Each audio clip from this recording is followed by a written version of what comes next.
Hello and welcome to the Hibs Observer Monday afternoon debrief with myself, Liam Bryce, joined by Craig Nisbet to look back over Hibs' 1-1 draw with Hearts at Easter Road on Sunday. I mean, not a terrible result, getting a draw in the derby, but the context of it left a lot of people, I think, leaving Easter Road feeling that bit, just a bit deflated again. Hibs going ahead deservedly, and then same old story. As this happened so many times already this season, pegged back late on with a Hearts equaliser and a share of the spoils. Craig, thanks for joining us. Did you leave feeling a bit deflated? Yeah. I think in the context of the game, I would have probably taken a point before the match started, but just in terms of the amount of chances we created and the big moments that didn't fall our way, and to concede again in the last sort of 10, 15 minutes of the games just was really deflating. Aye, I think that was a feeling across the board, certainly. Just before we get started, folks, just a word for our sponsor. Good Vibes Giveaways are proud to sponsor the Hibs Observer and offer fantastic prizes to fans of the club. Prizes change weekly and include tech and gadgets, days out, weekends away, tax-free cash, and even Oasis tickets. So get your tickets now at www.goodvibesgiveaways.com and enter for your chance to spread the good vibes. So let's get into it. We're basically the same format as last week, folks. We're going to in as much detail as possible, just analyse how the game played out, how the 90 minutes transpired, and just kind of try and offer a bit more insight with some of these visual elements that we've been chucking in the past few weeks. But first of all, I mean, we'll start with the team sheet.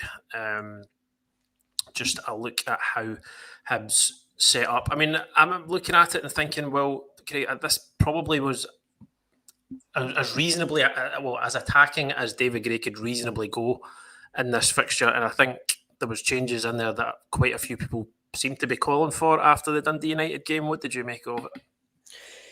Yeah, I think it was as attacking as that he could have put out there. I think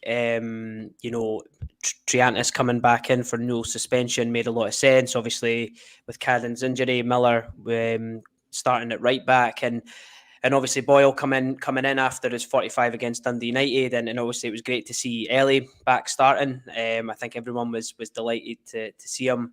And obviously that allowing Junior Hoylett to play more in the number 10 role. And I think, although I did sort of feel for Kurevich, because I feel that he's knocked his pan in as the lone striker. He's had chances, they've just not fallen his way. He was a key part of the goal that Gale got last weekend. So I did feel for him to miss out, but again, it made sense. Gale came on and made an impact. So I was pretty happy with it. It's a lot of pace, on the wings and stuff like that. I was a wee bit concerned about how we were going to press and how we were going to look, which we'll get into in a wee while. But in terms of an attacking side at home in the derby, we couldn't have asked for much more with the players available. Yeah, it certainly was a side that I feel like kind of reading social media and whatnot during the week, that it was something kind of, at the very least in the region, of what a lot of Hibs fans wanted to see. Ellie Ewan coming back in, Dwight Gale getting a chance. I do agree it was a bit harsh on Kugarevich because he'd done a lot of selfless work, I think, the past few weeks without any great reward. Obviously comes on and gets his reward today, which we'll yesterday, which we'll cover. But just before we get into the sort of finer details, if anybody's not caught up on the game, could you give them a sort of a general summary of how you thought it panned out? For me, it was Hibs created most of the chances, while Hearts having more of the possession, probably more territory, more of the ball. Both teams lacking a bit of quality. In a lot of ways, it was kind of what you're used to seeing in the Edinburgh derby, a lot frantic, maybe lacking in composure at certain points, and then obviously a bit of drama towards the end. Yeah, I think Hearts dominated the ball and moved the ball reasonably well without ever really cutting us completely open and causing Bursic to have to make too many saves. You obviously had the one from Shankland in the first half.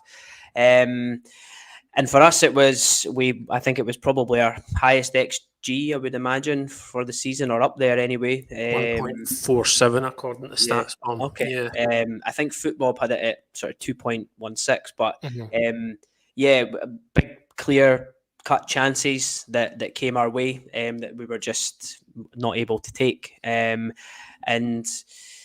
Yeah, I would say it was. I didn't think, as we just said off air, like I didn't really think it was. Or I think we've played better than that. I didn't really think we were great in possession of the ball, but certainly from set pieces and in the odd moments we actually got the ball down and played it and tried to break through the lines. We looked pretty good.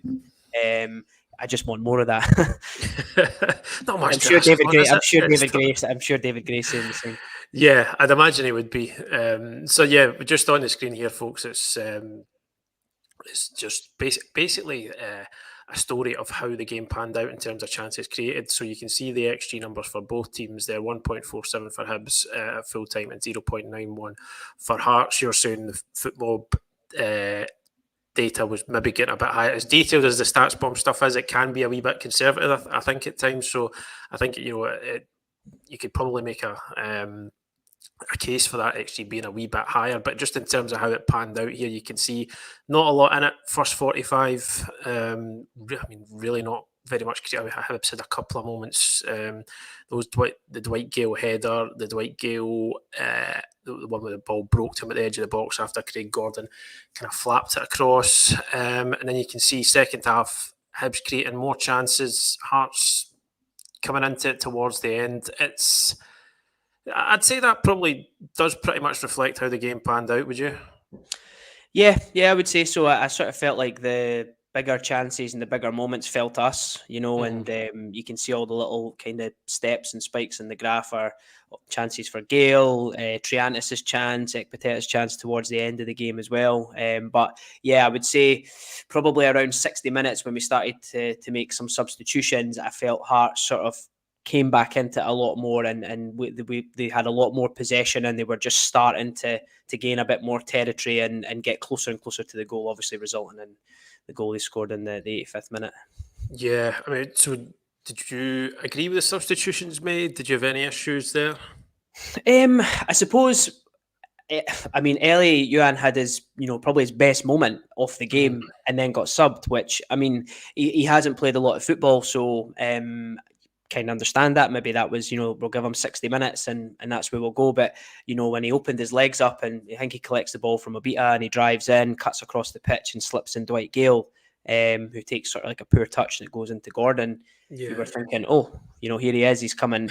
I think for him to go off, obviously defensively, yep, he's got his issues. Like there's no doubt about that. But we finished the game with sort of Nathan Mariah Welsh left midfield.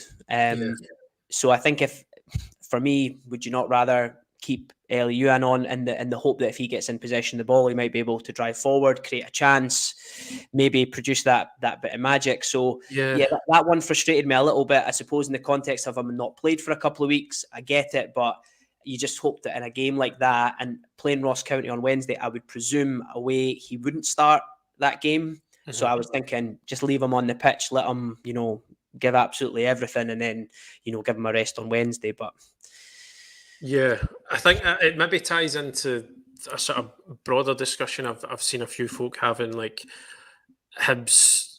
There was maybe sort of similar in that I felt, and you've kind of alluded to there, that the substitutions maybe invited Hearts on a wee bit more. But I mean, it seems quite obvious now that Hibs really do struggle at defending a lead and seeing it out. Would you rather,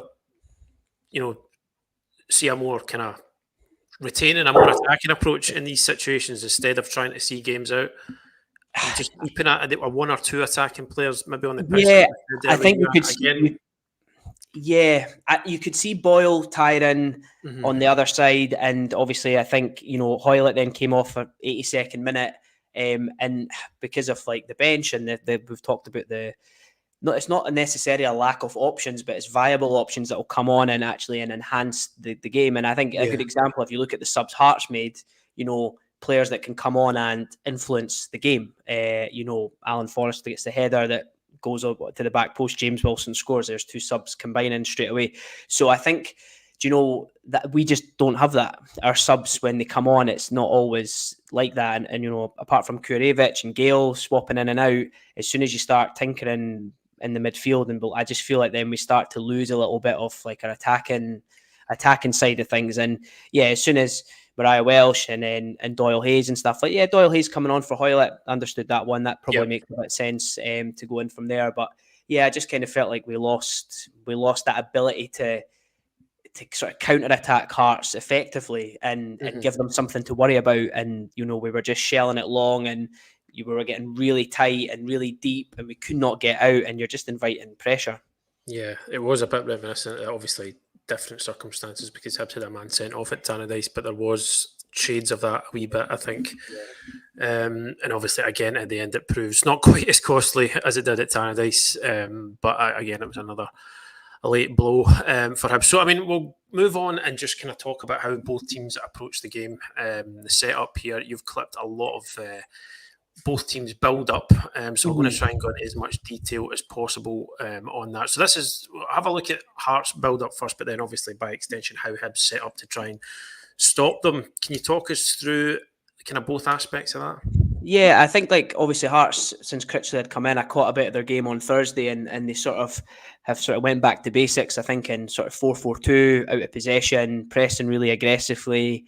But in possession, you can see Boateng and Devlin are the deepest two there. They kind of stay back as a two. The fullbacks get high and wide, and Spittle, Danda, Shanklin and Vargas kind of try and operate in between the defence and the midfield, just trying to pick up those spaces. So they were moving the ball sort of side to side, and I just sort of felt that we were kind of caught between pressing aggressively, sometimes setting off, but there was just so many big gaps and spaces that I thought Hearts did really well in terms of picking up those spaces in behind us. And actually, if anything, they never punished us as much as they should have done. Quite often they went back, or they lost it, turned it over too easily.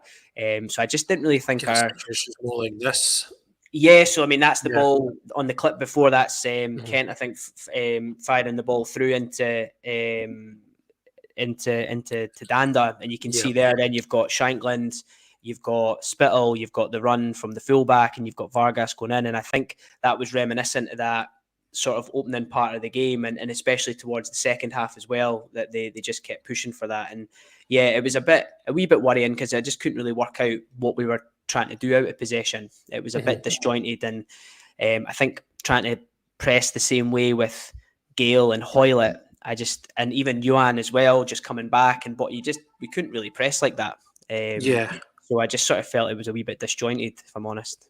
Yeah, I mean, I agree. There was a moment in the first few minutes, kind of over towards, it'll be sort of Hearts left, Hibs right, where there was just, it seemed like there was a complete breakdown in communication. Hearts played out, and then there was just this kind of moment where Kwon and Dwight Gale just sort of stopped and looked at one another as if to say, as if one was expecting one to do something, the other was, and they just kind of played out and they were away. And it did kind of set alarm bells ringing quite quickly. But I think we were sort of talking at the top of the, before we came on, you felt that Hearts maybe fashioned a lot of these kind of promising positions without them really doing anything with it. Yeah, I think if you go on to some of the next ones, this is a good example where, Cairo's on the ball there. You can see Boateng's just kind of dropping into that little space that Penrice has left to go up, and that's it. You can see it's Hoylett's pushing. It's Gale and Yuan on the other side. Kwon is kind of caught between two. Boyle's going to the ball, and if you go to the next clip, the ball they just clip over the top of everybody to Penrice, and you can see you've got Penrice, you've got Spittle, you've got Shankland, Vargas, you've got Danda on the other side, and that's our whole midfield out of the game. Yeah, and I just sort of felt like that. We were our defense, they were dropping back maybe too deep, and the guys were pressing at the front. It was just really disjointed, and they got into positions like this, and here you're thinking what an opportunity, but actually what happens? Penrice goes forward and then he comes back, and they knock the ball inside and stuff like that. So I sort of felt that for the first time in a long time, because I sometimes feel like our pressing's one of been our more positive things. I really thought it was sort of a bit all over the place. And in that next clip as well, the ball actually, this is from the same, I think, passage of play, but it's similar. You can see Boateng's got the ball again.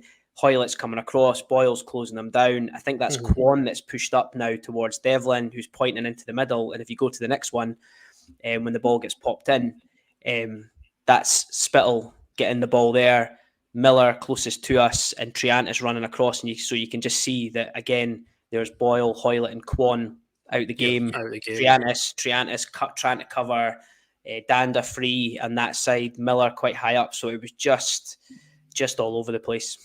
Mm-hmm.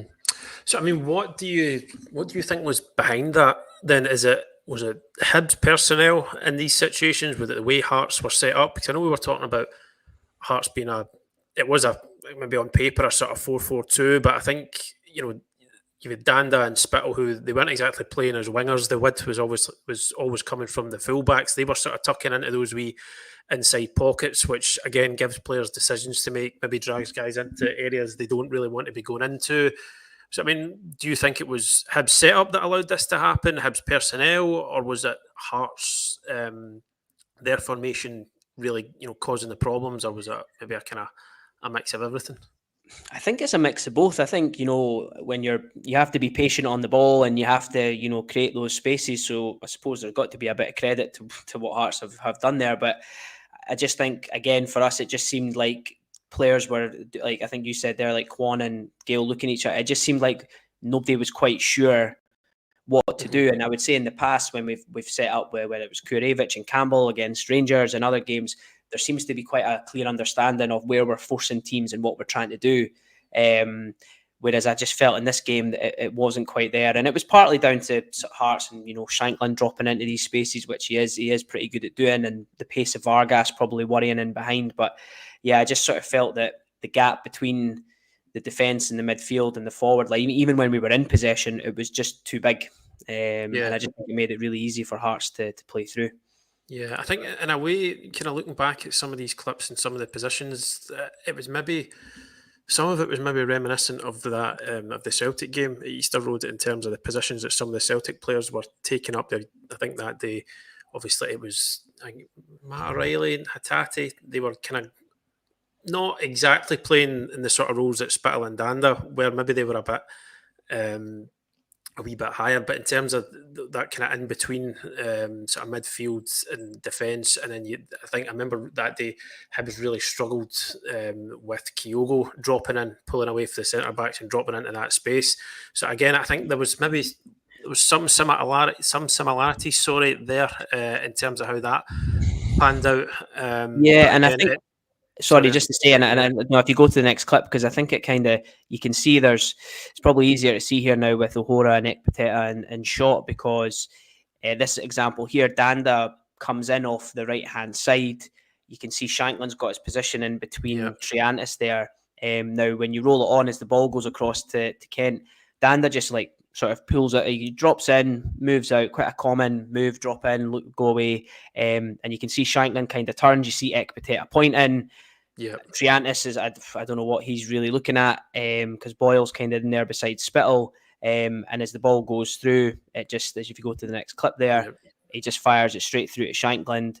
You can see Vargas is sort of the Hora there. Ekpiteta's not going to come out that far, but that's for Triantis and Kwon to try and stop that space. And I think we forget they're both quite young players, and they've not had too many games together. Kwon is obviously a bit more on the attacking side of things, and obviously it's new, forming that sort of back, sort of four, the kind of square with Ekpiteta and O'Hora. But I think if we're going to play that way and you want to press like this and things, your defensive two have to be better than that, because Hearts should have done more against us, but other teams would have watched this. I mean, you don't have to have to go Lee Johnson style, a high football IQ to see what they did. And other teams, if you let them have that sort of space and stuff like that, then we'll just get ripped apart. I think you make a good point there about the, sorry, we'll move on to Hibs in a minute, about that sort of midfield pair. Kwon maybe a bit more forward thinking. Triantis, we know the kind of quality. I don't think he had his best game in possession on Sunday, but he brings quality on the ball. We've seen that. But I think in terms of sort of learning the nuances of that position, and certainly in the defensive side of it, I know he's played there in his youth career, but I mean, a few months ago he was being spoken about as certainly when he first came out, he's been spoken about as a centre back, and he's really not played a lot of top level professional games in that position. So as much potential as he's got, he is somebody who is sort of learning on the job at the moment, isn't he?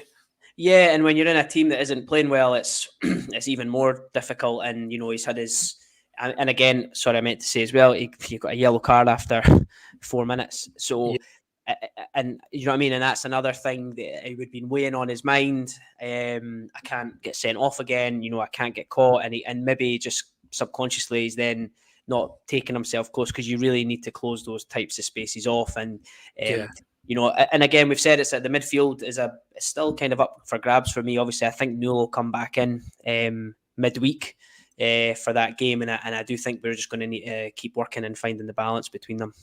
Yeah, certainly it's a work in progress at the moment. But so I mean, in that sense, do you feel Hibs maybe get let off the hook a wee bit on Sunday?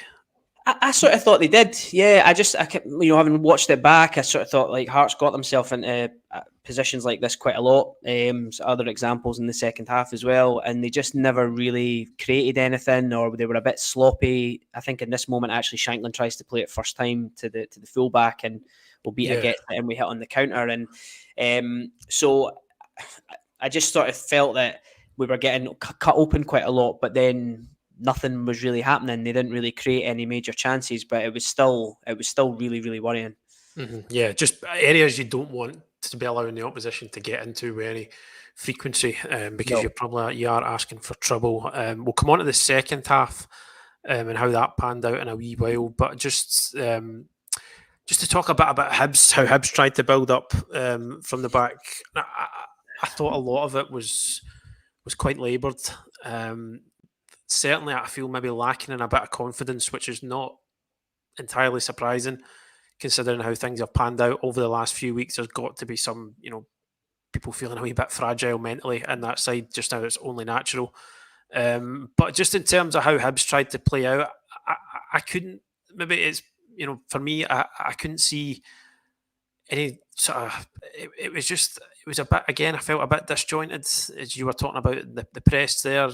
You see, obviously you've highlighted Kwon and Triantis there. I mean, what was your reading of it? Yeah, I mean, it feels like I'm going to pick on them quite a lot, not really intended, but yeah, I mean, Hearts did the thing that we knew they'd do. They just leave us in possession of the ball, because more often than not, we're turning it over. And so teams are being able to conserve energy by just going, yep, have it. And we'll know you'll thump it long, or you'll try and play something, we'll win it back, and then we'll counter-attack against you. So I definitely, we didn't really see the super aggressive Hearts press that you maybe saw against St Mirren, if anybody has seen that game, or in the game in Europe during the week. But when you're playing out like that, you've got 2 sixes in there, and across the rest of the pitch, everyone's getting picked up. So Yuan's being picked up, Boyle's being picked up, Hoylett's got Devlin and Boateng in there. You've just got Gale, really. So there is a bit of an onus on one of Triantis or Kwon to get on the ball. And quite often that clip there was quite frequent throughout the game, where both of them, and I'm not saying they were hiding, I don't think it's that, but they were just getting themselves into positions that it's really hard for O'Hora to give them the ball. It's hard for Ekpiteta to give them the ball.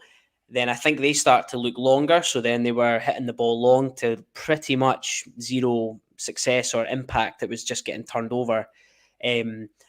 And then a few of the times where Kwon and Triantis did get themselves into good positions, sometimes Ekpiteta and O'Hara were ignoring them and maybe going back, or weren't having the confidence to sort of bounce the ball into them and go around the corner and things like that. So again, it just felt really disjointed. But where my frustration lies with it is, when they did do it, we actually created our best chances. And again, that's from that first clip there, that could O'Hara pop it round the corner in there just now? He could, but Triantis is pointing back. Mm-hmm. It's just those little moments where we're not doing it. And if you go on to the next one, it's the same on the other side. Again, you can see Kwon not in the greatest position, but again, he's looking for it, he's asking for it. And if you go on to the next one, what ends up happening is Ekpiteta goes out to Miller, and it goes back. But in here, you can see Triantis has kind of dropped in, and what that's done is Shankland and Vargas now have come close to him, which has left Ekpiteta in more space on the right-hand side.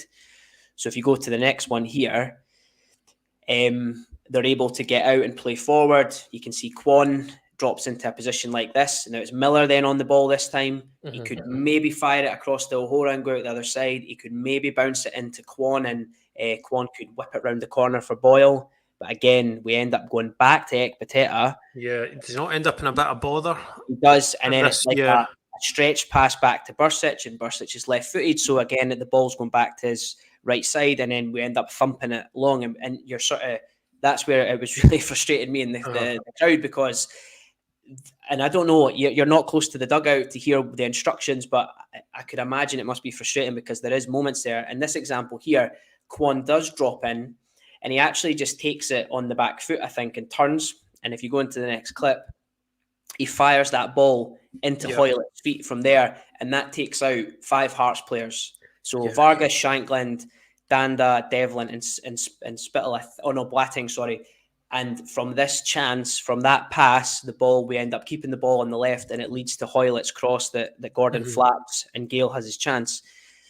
So, and anyone who's watched any of my stuff on Twitter, even last season under Montgomery, I was always talking about somebody dropping in and getting the ball, pushing the centre halves wide, and clearly they know to do that. Clearly it's there, but we're just not doing it consistently enough, and that's just causing us all sorts of problems, because the gap, it then becomes like almost like we've got sort of 6 players at the back, our back 4 in these midfield 2. We've got our front 4 players, and there's a massive gap. And as you said off air, Hoylett was kind of playing quite high alongside Gale, so we just struggled to get the ball forward into those areas, and Hearts are forcing us back, which is putting us under pressure, and then they don't want to go back to Bursic, so then they're kicking it long and it's going out, and then the crowd get on their back, and it's just this like snowball effect, really. So it's frustrating because both Kwon and Triantis can get on the ball and they can play. It's probably their best qualities and attributes, but they just didn't do it enough.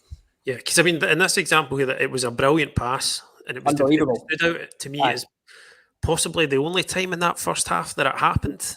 I can't, off the top of my head, remember anything else. And then, as you said, it gets Hibs up the park. They get a bit of sustained possession and territory in the in Hearts' final third. It leads to that chance, and it's almost a goal. So I understand the frustration there, because the capability is certainly there. I don't know if you could shed any more sort of light on it, but I was a bit kind of puzzled by how high Hoylett was at times, and then that gap that you were talking about between midfield, or the defence, midfield, and then the forward line appears, because you'd think in that role that's what you'd really want Hoylett to be doing at all times, because he is so clever, he can take the ball in so well.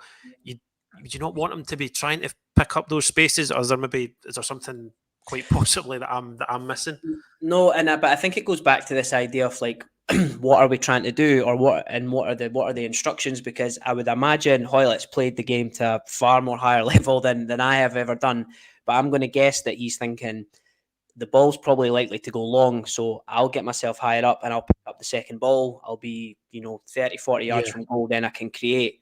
Now, if the instruction is, if we played Kurevich, for example, and we were going long and that's exclusively what we were doing, then his positioning would make a lot more sense. But we were at times trying to play, and I just sort of felt I would have wanted him. I thought he was going to be dropping in all sorts of pockets and getting on the ball. But actually, when O'Hora, Ekpiteta were on the ball, it was pretty much just going in the channel or just going long for Gale to run into. So it was hard for him to find any space. And Hearts defended it sort of reasonably well. But going back to Triantis and Kwon, if they drop in and allow the centre-backs to be a bit wider and we can take out Vargas and Shankland, then as you drive forward, like we've naturally got a sort of overload in the middle of the park there. So Hoylett should be getting on lots of possession of the ball, but it just didn't happen often enough. And he didn't have as much impact as we would have liked him to.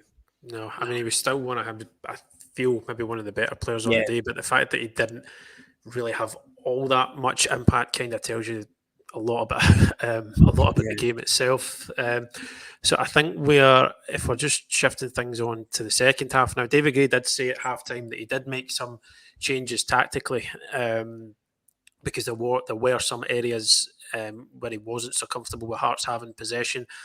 I'd imagine those areas are probably what you've touched on here already. So, I mean, taking us on into the second half, did anything change for you? Was anything different? Was there?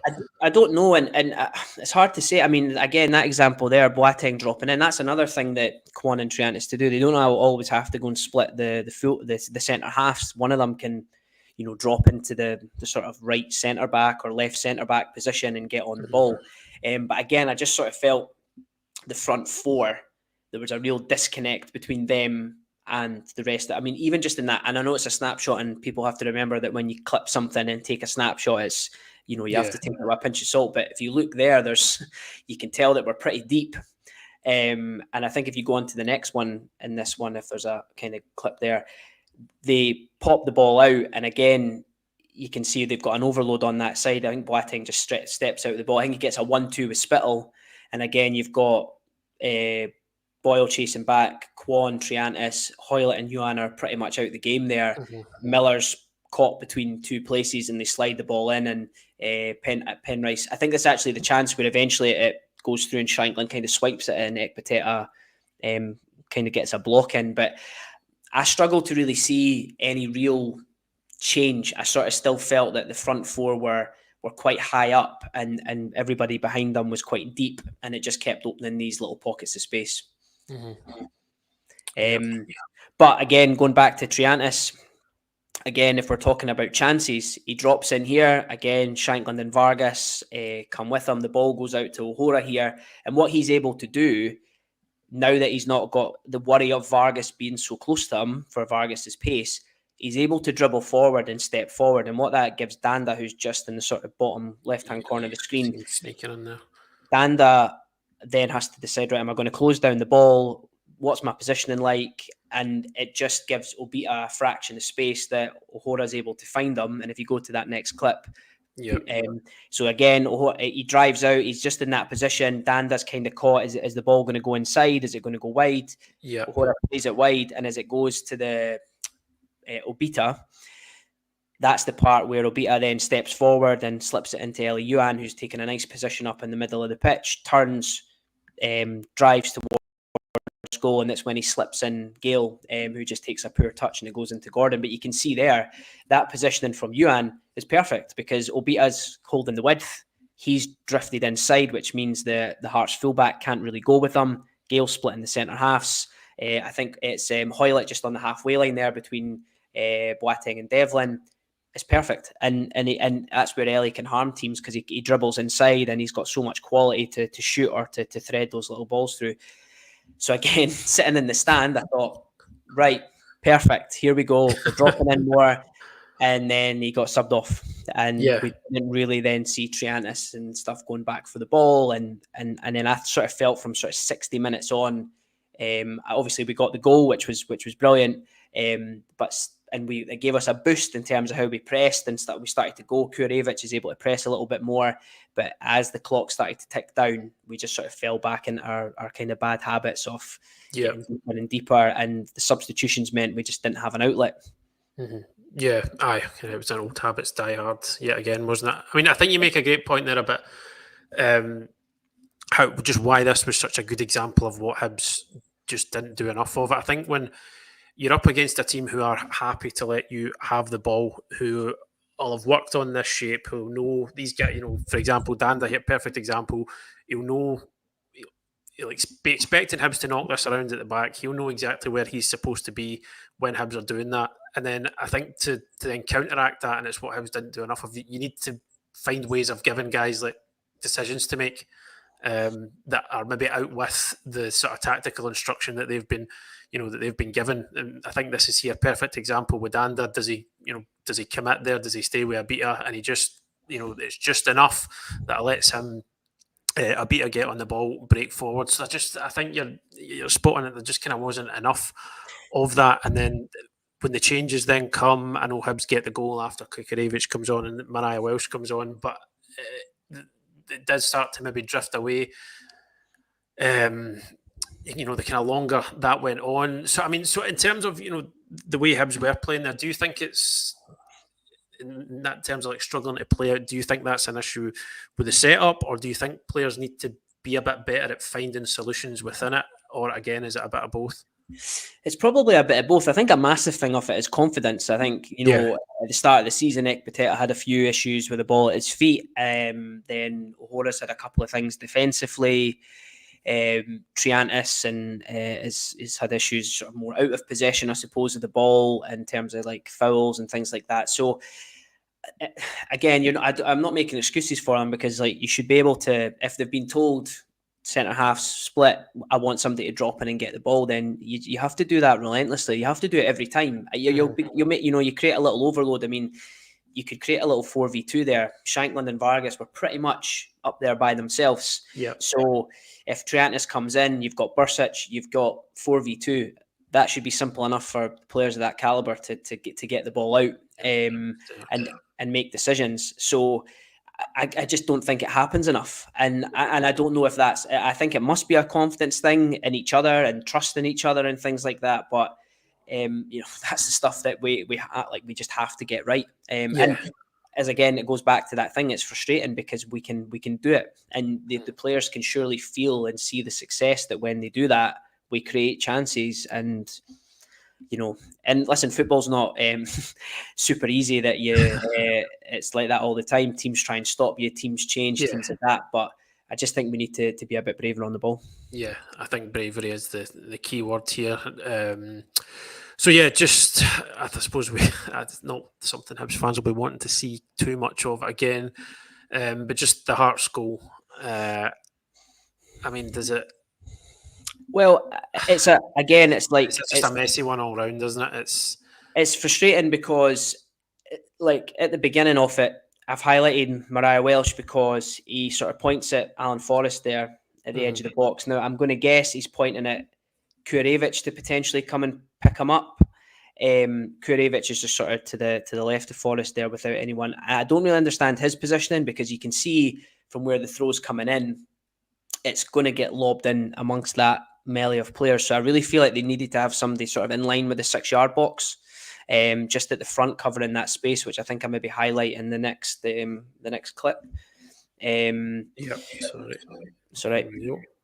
So Alan Forrest basically walks in to that position there. Mariah Welsh, you can see, is looking at the ball. Kurevich is starting to come over to that area.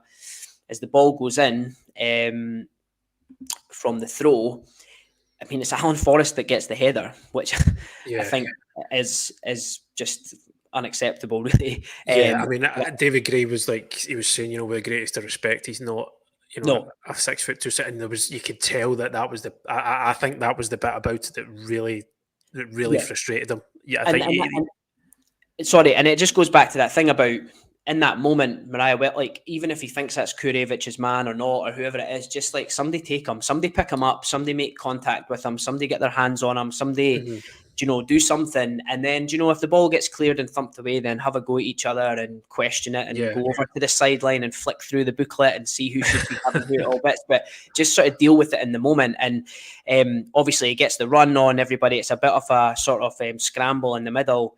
As he gets the flick on, I've highlighted James Wilson at the back with Lewis Miller, and again, his body positionings, he's obviously keeping it open so he can see the ball and see the man, but he has to be making contact. He's a big physical guy. I thought he really struggled. I thought he had a really, really difficult game, but go in. James Wilson's a young player. Just get your hand on him, push him away, shove him away.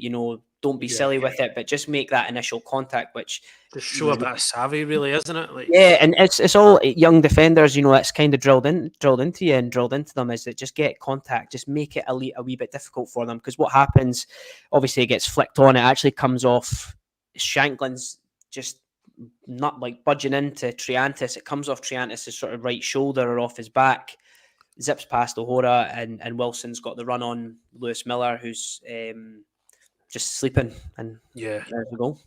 Aye, and that was that. So an extremely frustrated one, and just as I was saying there about David Gray, he was talking about guys not doing their job properly. He was talking about Alan Forrest being able to run in there and win that first ball. I think I got the impression there was an awful lot more he wanted to say about it, and I'm sure he did do in the changing room afterwards. But it was just basics, and you've kind of laid out there. Miller at the back post just kind of affect him a wee bit. It doesn't take an awful lot in that sense to unbalance someone. I think you're seeing it there with how Shankland affects Triantis and how it doesn't take an awful lot in that situation to stop somebody getting any sort of clean contact on the ball, isn't it? Yeah, and Miller, you're not. It's not Miller up against like a massive, strong striker that you're going, right. Well, you've got in there. You're trying to use your weight, but you've been out muscled, and the guy scored. You're talking about a 17-year-old kid, really. So, and Miller he's big and physical. That's his attributes. That's what he's got. And again, like you say, it's just that sort of. It's just naivety, really, and that's something that I'm sure he knows, and he has to do it. But it's just in those moments in games that we have one or two players falling asleep and just not doing what they should be doing, which they probably know what to do, and we're just getting punished for it. And I think it's a mentality thing as well. I think as it comes into those final minutes, you can still see we're a bit fragile, but it's just such a frustrating goal to lose. Somebody highlighted it's very similar to the goal that we lost against Motherwell, in sort of similar circumstances. Long ball from the other side, and Kwon switching off and Halliday running in. It's actually crazy the amount of sort of similar goals that we're conceding and the times in the games that we are. Yep, it is. So you think something's got to give at some point. So we'll just fire through some questions before we finish up. We'll start here just because we're on the topic of Lewis Miller. We've got from G and Sandy. Do you think Lewis Miller is a proper right back? I don't think it's his natural position. So I don't want to make assumptions here, but maybe suggesting that does he have more attributes to work on?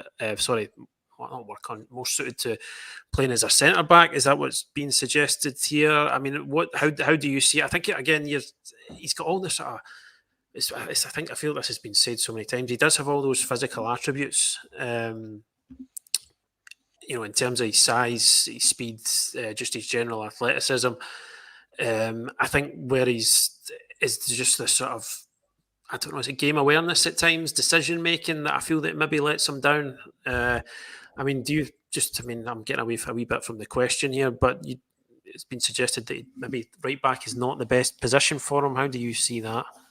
I do. I think if we played 3-5-2, I think as a wing back, I think he's got a lot of merits there. Where the defensive responsibilities, there's still a lot. You've still got to do a lot in there, and it's not easy. But you've got three centre backs there that can kind of help out and sort of support you. I think it's hard with them because there's some, like, covering just briefly to mention the Hibs goal. He wins the first ball. As that ball goes in from Hoylett, it's his run, his flick on that goes to Ekpiteta, who headers it, and obviously Gordon hits it off the bar and Kurevich finishes. So he sort of contributes at one end, and he's able to do that. It's just at the other end that I think, certainly for me, it always looks like a mentality thing for him. You can see him when you see him on the pitch, he seems to just sort of lose himself. And he had a moment in the second half where he picked up the ball and he was like dribbling forward, nobody near him, and he just sort of passed it straight out of the pitch. And I just think in those moments there, that's where somebody needs to get hold of him and, pull him together, say the right things to get him back in and get him focused again. So it's maybe more of a mentality thing. I think he still has a lot to do to win over the fans, especially at the moment. And it's just those basics. It's just those basics that, can you coach them? I don't know if you've got that instinct or not, but a right wing back, I would say, is probably his more natural position. Yeah, I think that was the role he was switched to for Australia recently. So maybe again, it's one of those. I do remember again that first game of the season up at Elgin, where he played as a right centre back, and he was on, especially in the first half, he was on the same side as the Hibs dugout. And I do remember David Gray being like constantly talking to him, like he was constant communication in the same way that I think it became. I don't know if comical is the right word, but last season, how often you could hear Nick Montgomery shouting "Ellie, Ellie, Ellie" over and over again. There was a wee bit of that, with David Gray and Lewis Miller. So is he one of those players who needs somebody that's still at this stage of the case, being guided through elements of the game. But I mean, you can't do that with somebody for 90 minutes, can you? No, you can. And I mean, listen, he's got the best manager in terms of a right back there to do it. So, and I'm sure, David Gray seeing the right back being like that goal, that must have really, really hurt, because it would have been the area he would have been in when he was playing. But yeah, he's just like, he's a young player still. But he, again, similar to other conversations we've had about certain players, is that they have to start performing, like they simply do. Or unfortunately for the recruitment team, they're going to have to go out and look again at players and maybe lean in more to the Black Knights and things to go, because we're obviously getting it wrong. Or like you say, if he's just switched to right wing back for Australia and he's playing right back for us, it doesn't seem like much of a change, but it is quite a positional change. It is quite a big difference, Yeah, there are different responsibilities that come with that. So just to fire through a few more of these before we finish up, we appealed for some questions on Twitter before. We had quite a few sent in. This one here from the username at HighBPessimist. Which that's brilliant. How have we managed to somehow worsen an already porous defence from last season? He says that he feels that it speaks volumes to scattergun recruitment, which so far Malky Mackay has not improved. I mean, do you think the defence is struggling more than last season? I mean, I feel like a lot. I feel like a lot of the issues in terms of their nature are still the same.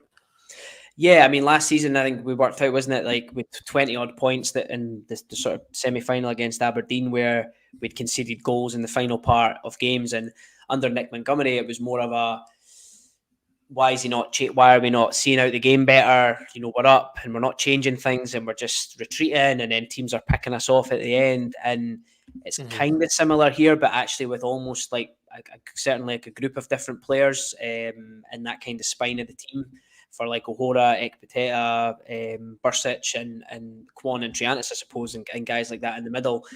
So I don't really know. It is worrying. It's a really worrying trend that we've got ourselves into, and it's really something that until you just get that result where you grind something out and hold on, and the other team miss a open goal from the 6-yard line, and you get an offside in the last minute, and you grind out that first result and you get over the line, then you sort of see a pendulum switch, and the culture shift, and you go, right, now we can see it out. I think until we get that, I don't really know. I would imagine they are hammering things home on the training pitch week in, week out, but maybe it is game management and how we see out games, and maybe, in terms of all these substitutions coming on and sort of square pegs, round holes, and sort of getting players into positions they shouldn't be in.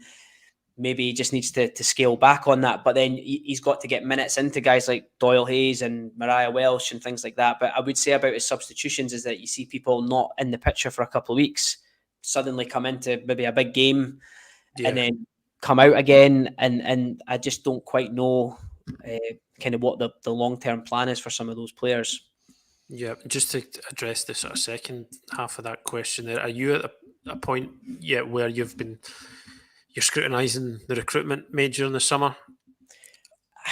I think it's hard after the amount of games that we've had, and so I do think we need to sort of stick. And every time Ekpiteta had a really difficult start, but I think has settled into becoming quite a consistent performer. For what it's worth, I thought he was our best player in terms of the blocks and his general match on Sunday, but.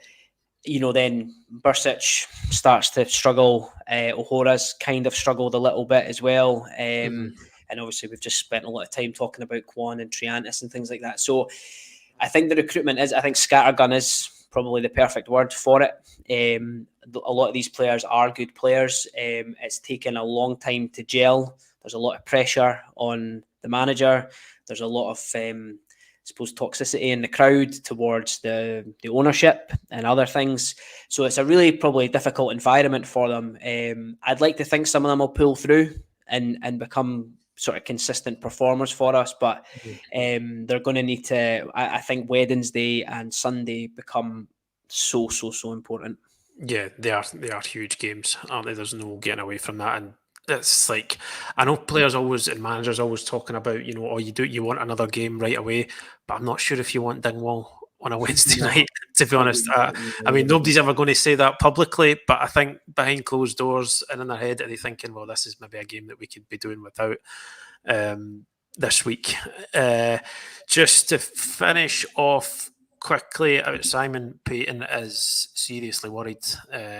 He says, looking at the quality in that team and players not starting, surely we can't get. Oh, sorry, I thought I've read that. I've read your comment completely wrong there, Simon. Surely we can't get relegated. I think it's. I mean, obviously, you don't want to be bottom of the league at any stage of the season. That's an absolute given. And there are certain elements of how Hibs have got on this season that are setting alarm bells ringing in terms of the late goals conceded, the individual errors being costly, but there's still an awful lot of football to be played, isn't there? I mean, you can understand people getting concerned, with. I mean, 1-1 from we're up to 9 Premiership games now is not a great start to the season whatsoever. The record in terms of all those goals conceded in the final 15 minutes and not scoring any in that period, you can understand why people are getting jittery even at this early stage. But are you in that camp yet that it feels like a serious concern to you, or do you still think that it's too early to start talking about things like that?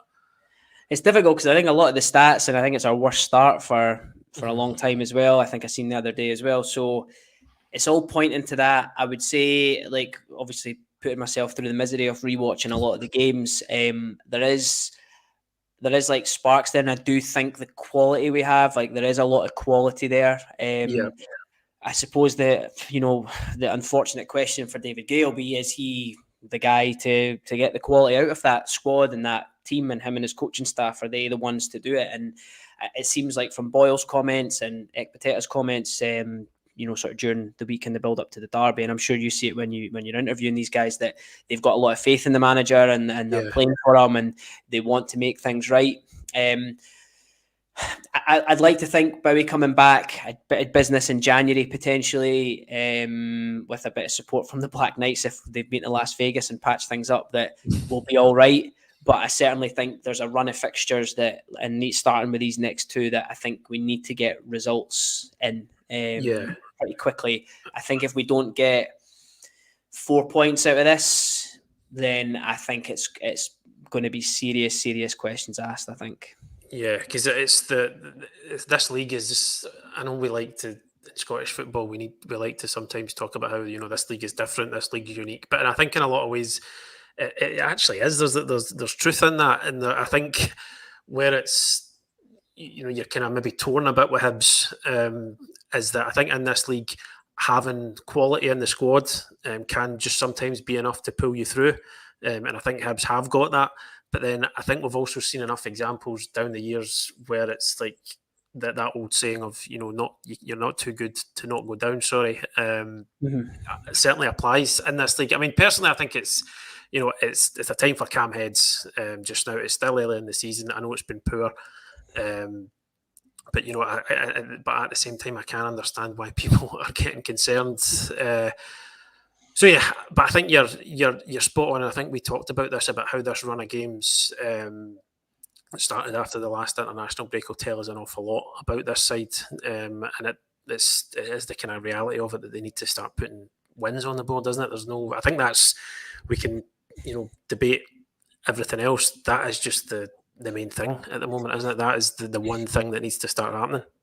Yeah, I mean, listen, if this goal doesn't go in and we win 1-0, all my little gripes about Triantis and Kwon and playing out from the back and all that stuff, it falls on deaf ears, because people are just happy we've grinded out the result, and it'll be the same if we get these results against Ross County, Dundee United. I think David Gray said today that we've played better than that and lost and stuff like that, and that performance wasn't great, but and we've let a lead slip. I know that, but we've got ourselves a point, so it's something for them to build on. I'm sure there's obviously quite a negative to take away from the game, but there is the positive as well in terms of the chances we created and the quality of chances. They were good positions, set pieces we've suddenly become pretty dangerous from, and things like direct free kicks and things like that. We seem to be having quite good routines and being fairly dangerous from them. So that's a promising sign, especially going away to Dingwall on Wednesday. Because there's probably going to be a lot of set pieces in a game like that, and